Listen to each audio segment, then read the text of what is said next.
On the occasion of the 1700th anniversary of the First Ecumenical Council, a council of unity in the apostolic faith, a single voice of the unified Church.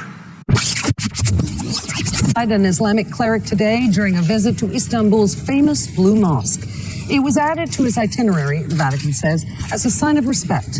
This was only the second time a pope has visited a mosque. Earlier, Pope Benedict toured the 1,500-year-old Hagia Sophia complex. It was originally a Christian spiritual center that was converted to a mosque in the 1600s. It is now a museum. Benedict is reaching out to Muslims on this trip after sparking outrage when he made comments linking Islam and violence in September. His first stop in Istanbul was at the Sultan Ahmet Mosque, known as the Blue Mosque.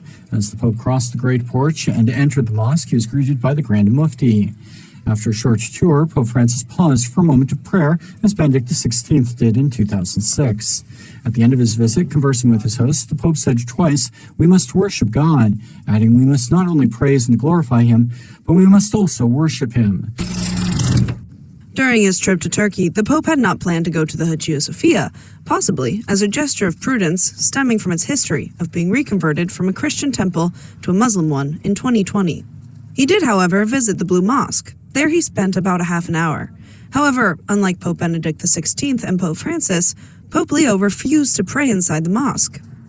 Although it was scheduled on his agenda, the Pope declined the invitation when it was offered to him and preferred to continue on with the tour. In 2006, Benedict was warmly welcomed. He observed a moment of silent prayer, head bowed, as the Imam prayed next to him, facing east. There were no doubts in 2014 when Pope Francis visited the Blue Mosque. He stood for 2 minutes of silent prayer facing east, his head bowed, eyes closed and hands clasped in front of him. Pope Leo XIV visited Istanbul's iconic Blue Mosque today, November 29th, but didn't stop to pray, as he opened an intense day of meetings and liturgies with Turkey's Christian leaders, where he again emphasized the need for Christians to be united. Pope Leo did visit Istanbul Mosque, but, unlike his predecessors who prayed facing east as a sign of sun worship according to Ezekiel 8 verse 16, Leo refrained to pray there.